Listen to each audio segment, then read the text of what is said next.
नमस्कार साथियों। आज हम बात करेंगे नालंदा बौद्ध विहार की, जहाँ कभी ज्ञान सूर्य की भांति चमकता था। हाँ, वही नालंदा जहाँ बुद्ध के वचन गूंजते थे, जहाँ शून्यवाद, तर्कवाद, आयुर्वेद, गणित और ज्योतिष पर बहसें होती थी।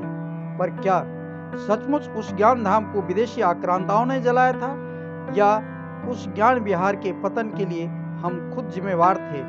आज हम उसी ज्ञान गाथा की और उसी के भस्म के नीचे दबे सत्य की तलाश में चलेंगे। तो जुड़िए हमारे साथ इस शोधपूर्ण यात्रा में। नमस्कार साथियों, मैं महावीर कुशवाहा आपका स्वागत करता हूं एजू एरिया में। दुनिया का पहला विश्वविद्यालय बोलोग्ना विश्वविद्यालय है, जिसे 1088 में इटली में स्थापित किया गया था। पर नालंदा दुनिया का पहला आवासीय विश्वविद्यालय था। यह 5वीं शताब्दी में गुप्त सम्राट कुमार गुप्त प्रथम द्वारा स्थापित एक विशाल विश्वविद्यालय था। यहाँ 10,000 से अधिक छात्र और 1,500 से अधिक शिक्षक हुआ करते थे। यह केवल भारत का नहीं, दुनिया का सबसे पहला आवासीय विश्वविद्यालय होने का श्रेय प्राप्त है। यह बौद्ध दर्शन, तर्कशास्त्र, खगोल शास्त्र, चिकित्सा, व्याकरण और वेदांत जैसे गंभीर विषय पढ़ाए जाते थे। चीन, तिब्बत, कोरिया और जापान से विद्वान यहाँ पढ़ने आते थे।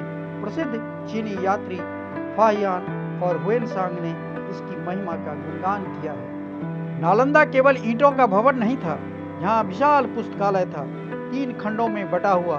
रत्न सागर, रत्नोदधि और रत्न रंजन। कहा जाता है कि इसमें लाखों पांडुलिपियां थी, जिनमें विज्ञान से लेकर दर्शन तक का अद्वितीय ज्ञान था।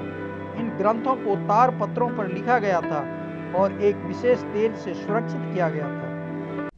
जब इस बौद्ध विहार में आग लगी तो कई किलोमीटर दूर से आग की लपटें देखी गई और लगभग 3 महीनों तक यह जलता रहा। अब सवाल है, किसने जलाया इस ज्ञान मंदिर को? सबसे ज़्यादा लोकप्रिय और चर्चित मत है कि नालंदा को तुर्क आक्रांता बख्तियार खिलजी ने जलाया। यह घटना 1193 ईस्वी की मानी जाती है। यह जानकारी हमें फारसी लेखक मिनहाज उस सिराज की किताब तबकात-ए-नासरी से मिलती है। उसमें लिखा है कि एक किले में ब्राह्मण रहते थे जो हिंदुओं के धर्म ग्रंथ पढ़ते और सिखाते थे। खिलजी ने उन्हें मार डाला और किला जला दिया। अधिकांश इतिहासकार मानते हैं कि यही किला नालंदा या उसके पास का उदंतपुरी था। उनकी पुस्तक तबकात-ए-नासरी में उल्लेख है कि बख्तियार खिलजी ने बिहार और बंगाल पर आक्रमण करते समय कई बौद्ध विहारों और विद्या केंद्रों को नष्ट किया। इसमें बिहार के विद्वानों की हत्या और पुस्तकों से भरे विद्यालयों को जला देने की बात आती है।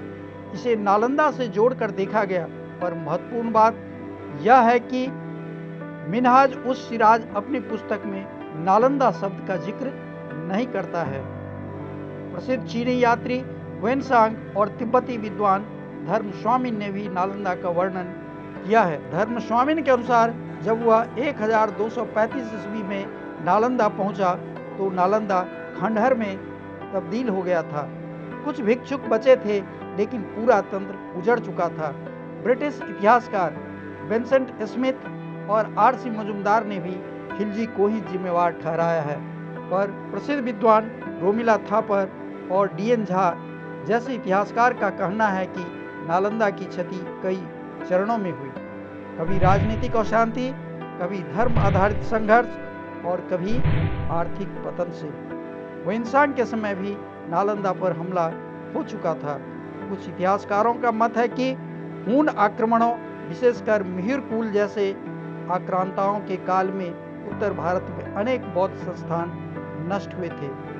हर्षवर्धन ने उसे दोबारा बनवाया था।